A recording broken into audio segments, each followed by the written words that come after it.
गुजरात से एक बड़ी खबर आ रही है, वो बताएं। कोरोना संकट से गुजरात में बिगड़े हैं हालात। 24 घंटे में 4,541 नए केस गुजरात में आए हैं। सूरत अहमदाबाद से 45% केस हैं। तो जितने केस गुजरात में आ रहे हैं उसमें लगभग आधे सूरत और अहमदाबाद से आ रहे हैं। 10 दिन में गुजरात में भी केस डबल हो गए हैं। तो अगर आप गुजरात में रहते हैं और ये सोच रहे हैं कि गुजरात में स्थिति अभी थोड़ी सी सही है, तो इस आंकड़े को समझिए और समझिए कि कैसे गुजरात में भी अब तेजी से बढ़ रहा है कोरोना और उसकी दूसरी लहर। इधर दिल्ली से भी एक बड़ी खबर। दिल्ली में कोरोना ने दहशत बढ़ा दी है। दिल्ली में सिर्फ 5 दिन में केस 2 गुने हो गए हैं। 11 नवंबर के बाद दिल्ली में सबसे ज्यादा केस आए हैं। पिछले 24 घंटे में 8,500 से ज्यादा नए मामले सामने आए हैं दिल्ली में। 15 दिसंबर के बाद 24 घंटे में सबसे ज्यादा मौत दिल्ली में हुई है। मानव हमारे संवाददाता इस वक्त हमारे साथ जुड़ रहे हैं। मानव, क्या जानकारी है दिल्ली के बारे में? कैसे हालात हैं यहां?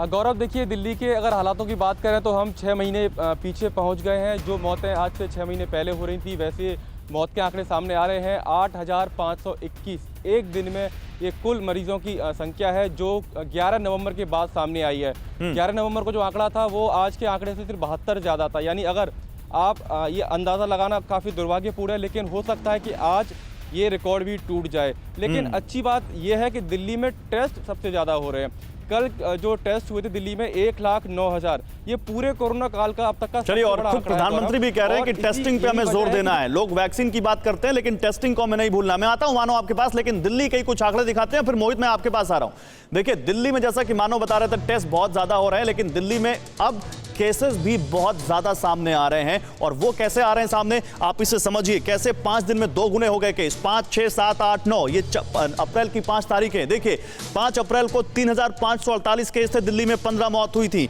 लेकिन फिर 6 अप्रैल को 5100 हो गए केस, 7 अप्रैल को 5500 से ज्यादा, 8 अप्रैल को 7400 से ज्यादा और 9 अप्रैल को 8,500 से ज्यादा केस होते हैं। और मौत भी रोजाना होने वाली बढ़कर उनका आंकड़ा 40 के पास पहुंच जाता है।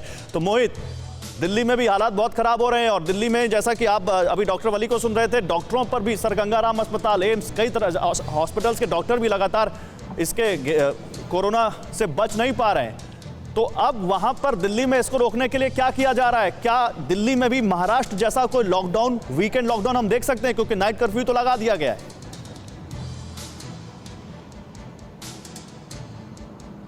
और अब दिल्ली में नाइट कर्फ्यू लगाया गया है। नाइट कर्फ्यू कारगर भी साबित हो रहा है। लगातार दिल्ली पुलिस इस मामले में रात में चालान कर रही है और चालानों की संख्या लगातार बढ़ती भी जा रही है। लेकिन जो दिल्ली में दिन का जो समय है वो बहुत ज़्यादा खतरनाक है। दिल्ली के बड़े बाजार, उनमें भीड़ कम नहीं हो रही है। भीड़ भाड़ वाले इलाके, वहाँ पर भीड़ कम नहीं हो रही है। ट्रैफिक, वहाँ पर भीड़ कम नहीं हो रही है। और आज ट्रैफिक के लिहाज से दिल्ली के लिए और कष्टदायक दिन है, क्योंकि दिल्ली के आसपास केएमपी फ्लाईओवर पर आज किसानों ने 24 घंटे बंद का ऐलान किया है। तो दिल्ली में ट्रैफिक की स्थिति और ज़्यादा देखने को मिल सकती है, जो कि अपने आप में भयानक तस्वीर भी हो सकती है।